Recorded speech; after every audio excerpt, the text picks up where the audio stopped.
어느 추운 겨울밤, 평범한 대학생인 민수는 기말고사가 끝난 기념으로 친구들과 술자리를 가진 후 집으로 돌아가는 길이었다. 그날따라 지하철은 고요했고 열차 내에는 몇 명의 사람들이 앉아 있었다. 민수는 피곤한 몸을 지탱하며 창가 쪽에 앉아 서서히 지나가는 서울의 야경을 바라보고 있었다. 열차는 역을 지날 때마다 조금씩 더 적막해졌고 민수는 잠이 쏟아졌다. 그러다 그는 자신이 한 번도 보지 못한 조그마한 역에 도착했다는 사실을 알아차렸다.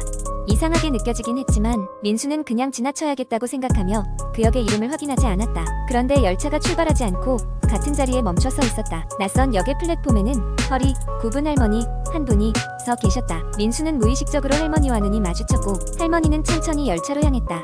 그녀는 민수가 있는 칸의 문 앞에 서서 그를 가만히 쳐다보더니 조용히 말했다.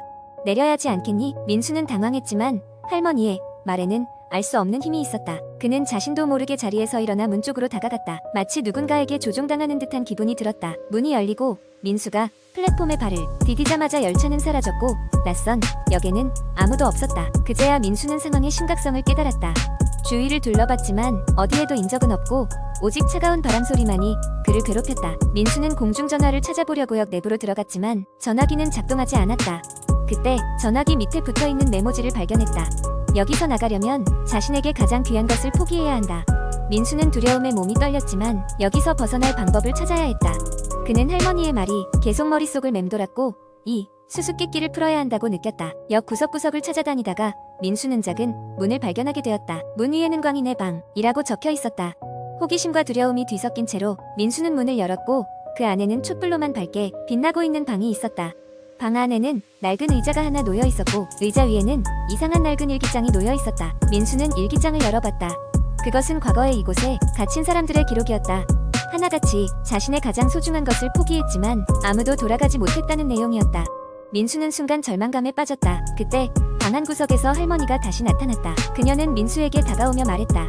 결국 모든 것을 잃어야 한다. 할머니의 말이 끝나기 무섭게 방은 무너져 내리듯 흔들리기 시작했고 민수는 정신을 잃었다. 눈을 떴을 때 그는 자신의 집 침대에서 깨어났다. 모든 것이 꿈이라 생각하고 안도의 한숨을 내쉬었지만 책상 위에 놓인 할머니의 메모와 일기장을 본 순간 그것이 단순한 꿈이 아니었다는 사실을 깨달았다. 그날 이후로 민수는 자신이 잃은 것이 무엇인지 알지 못한 채로 살아가야 했다. 그는 주변 사람들과는 변함없이 지내지만 가끔씩 자신을 바라보는 익숙한 할머니의 눈빛이 머릿속에서 떠나질 않았다. 민수는 알 수 없는 불안감 속에서 매일을 보내며 잃어버린 것이 무엇인지 평생을 고민하며 살아가게 되었다. 두 번째 이야기. 어느 날 친구들과 함께 서울 근교의 산속에 위치한 한 폐가에 놀러가기로 했다. 이미 오래 전부터 그 폐가는 유령이 나온다는 소문이 자자했지만 우리는 그저 소문일 뿐이라고 생각하고 있었다. 날씨도 좋고 오랜만에 친구들과의 모험이 기대됐다. 폐가로 가는 길은 복잡했고 우린 몇 번이나 길을 잃을 뻔했다. 그러나 이내 주위의 나무들이 점점 우거져가고 태양이 가려지면서 어두운 분위기가 만들어졌다. 도착한 폐가는 생각보다 훨씬 음침했다. 낡아 빠진 나무로 된 문은 반쯤 부서져 있었고 창문은 깨져 있었으며 벽에는 누군가의 장난처럼 보이는 낙서들이 가득했다. 친구들 사이에서는 누가 먼저 들어갈지 작은 언쟁이 있었지만 결국 용기를 내어 내가 먼저 발을 들였다. 안으로 들어가자 곰팡이 냄새와 오래된 습기의 냄새가 혼합되어 코를 찔렀다. 집안은 놀라울 만큼 어두웠다. 우리가 가져온 손전등이 없었다면 발걸음을 옮기기 어려웠을 것이다. 첫 번째 방은 텅 비어 있었다. 오래된 나무 마룻바닥은 삐걱거렸고 벽에는 무언가를 칠해 놓은 자국들이 있었다. 두 번째 방으로 들어가기 직전 바람 때문인지 문이 갑자기 쾅 하고 닫혔다. 친구들 사이에서 웃음이 터져 나왔지만 내심겁에 질린 것도 사실이었다. 두 번째 방은 조금 달랐다. 중앙에는 낡은 책상과 의자가 있었고 책상 위에는 먼지가 한 가득 쌓인 고서가 있었다. 호기심에 책을 펼치려던 그때 바깥 복도에서 툭 하고 무언가 떨어지는 소리가 들렸다. 순간 모두가 얼어붙었다. 우리는 잠시 동안 아무 말도 하지 않고 서로의 얼굴만 바라보았다. 결국 나는 그 소리가 난 복도로 다가가기로 결심했다. 손전등을 겨누자 바닥에는 아무것도 없었다. 하지만 그 순간 누군가의 발소리처럼 가벼운 발걸음이 위층에서 들려왔다. 소리가 난 쪽으로 올라가기로 했다. 나선형 계단은 매우 낡아 보였고 올라갈 때마다 삐걱거리는 소리가 고요를 깼다. 상층에 도착했을 때 우리는 세 개의 문이 있는 복도에 서 있었다. 오른쪽 맨 끝방에서 희미한 빛이 새어나왔다. 방에 들어서자 신기하게도 방 한가운데에 여자아이가 서 있었다. 소복을 입고 있는 그 아이는 창밖을 바라보며 우리를 신경 쓰지 않는 듯했다. 모든 친구들이 얼어붙었지만 나는 무언가에 이끌리듯 그녀에게 말을 걸었다. 안녕, 여기서 뭐하고 있니? 그 순간 아이가 천천히 우리 쪽으로 고개를 돌렸다. 그리고는 미소 지으며 입을 열었다. 여기서 나가세요. 곧 비가 올 거예요. 그 말과 동시에 갑자기 천장이 무너지며 거센 비가 내리기 시작했다.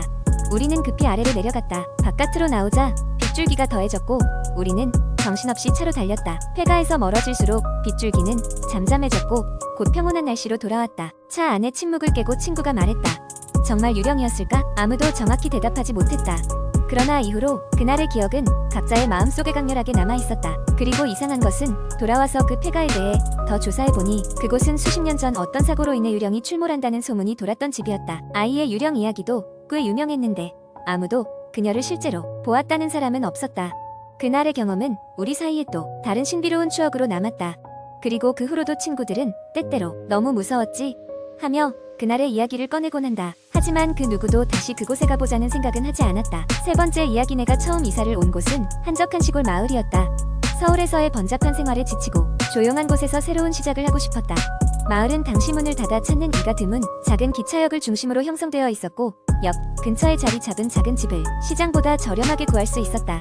이삿짐을 풀고 새로운 생활에 적응하려던 무렵 이웃의 한 할아버지가 내게 다가와 말했다. 이 집에 들어온 걸 후회하지 않으려면 밤에는 창문을 꼭 닫아두게. 그 말이 마음에 계속 걸려 어느 날 조용한 오후에 할아버지를 찾아갔다. 할아버지는 작고 낡은 찻집을 운영하고 계셨다. 차 한 잔을 대접받으며 받았던 말에 대해 물었을 때 할아버지는 잠시 침묵하다가 이야기를 시작했다. 이 집은 오랫동안 비어 있었어. 왜냐하면 이곳에 홀령들이 산다고들 하지. 특히 한밤중이 되면 역 쪽에서 기차 소리가 나곤 했지. 문제는 그 소리가 실제로는 날 수 없는 소리라는 거야. 내가 놀란 표정을 짓자 할아버지는 덧붙였다. 몇십 년 전 이 동네에 큰 사고가 있었다고 한다. 노후된 기차가 선로를 이탈하면서 많은 사람들이 다리 밑으로 떨어졌다. 비극적인 사고였고 그 이후로 이곳은 사고의 잔상 때문에 괴담의 근원지가 되었다. 처음에는 그저 오래된 사람들의 농담 같은 이야기라 생각했다. 하지만 그런 이야기들이 오히려 흥미로워 한 귀퉁이에 내버려두기로 했다. 하지만 이상한 일들은 그로부터 얼마 지나지 않아 시작되었다. 어느 날 밤 잠자리에 들려던 찰나였다. 불현듯 창문 너머로 사람이 말하는 소리가 들려왔다. 기차가 멈춘 역 근처에서 들리는 소리는 아닐 터였다. 신경이 쓰여 다가가 창문을 열어보려 했으나 문득 할아버지의 말이 떠올랐다. 밤에는 창문을 꼭 닫아두게. 내 마음의 갈등을 잠재우고 침대에 누웠다. 하지만 그 소리는 점점 선명해졌고 마치 기차가 아주 가까운 곳에서 곧 달려오는 듯했다. 덜컹거리는 소리, 차폐된 바퀴 소리, 그리고 들리지 않았어야 할 승객들의 웅성거림이 뒤섞여 들었다. 내 심장은 두려움으로 두근거렸고 이윽고 창문 밖은 쥐죽은 듯이 다시 고요해졌다. 다음날 아침 찻집에 들러 할아버지를 다시 찾아갔다. 나의 안색을 본 할아버지는 무거운 한숨을 내쉬었다. 그는 내가 들은 것을 이미 알고 있었다는 듯 아무렇지도 않게 말했다. 마음 단단히 먹게나 결심을 단단히 하고 있어야 하니까. 그날 이후 나는 매일 밤 기차의 소리와 싸워야 했다. 그리고 그와 같은 시간에 역 건물의 일부가 아직도 불빛으로 깜박이는 것을 목격하곤 했다. 마치 누군가 그 불을 끄는 것을 잊은 것처럼 말이다.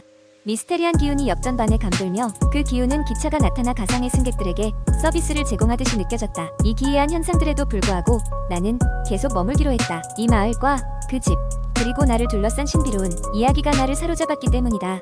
수많은 밤을 함께 보낸 후 나는 알게 되었다. 그 소리들은 단지 도시의 소음이 그리워질 때임을 상기시킴과 동시에 나를 이곳에 묶어두기 위한 가면 같은 것이라는 것을. 시간이 지나며 홀령들의 이야기는 점점 더 매력적으로 다가왔다. 나는 그들의 목소리를 두려워하기보다는 이들의 존재를 인정하고 관찰하는 쪽을 선택했다. 그리고 이렇게 결심한 날 밤 나는 오래된 역에 직접 가보기로 결심했다. 마치 기차가 운행역을 되찾아 줄 듯한 느낌과 함께 그곳에 도착했을 때 나는 가이터 위로 자체 빛을 발하는 오래된 객차를 볼 수 있었다. 절도 없이 잘 돌아가고 있는 이상한 밤이었다. 그 안에 있었던 모든 것들은 빛으로 이루어진 판타지로 남아있었고 내가 본 것은 이 세상의 것이라고는 할 수 없었다. 그날 이후 밤마다 기차의 소리는 나에게 일종의 흥미로운 반주가 되었다. 그것들은 나에게 이곳의 이야기를, 그리고 이곳에서의 내 삶을 정의해주는 소리로 자리 잡았다. 어쩌면 그것들은 계속해서 이곳에 머물기를 바라는 홀령들의 방법이었을지도 모른다. 이런 긴 여정 끝에 나는 스스로 묻곤 했다. 과연 이곳은 누구의 세계인가? 그리고 나는 무슨 이유로 이곳에 있게 되었는가? 그 답을 정확히 찾지는 못했지만 그저 이 미스테리한 이야기의 한 부분으로서 살아가며 듣게 될 새로운 이야기에 대한 기대감을 품었다. 이게 바로 나의 새로운 삶의 시작이자 끝나지 않을 이야기의 서막이었다.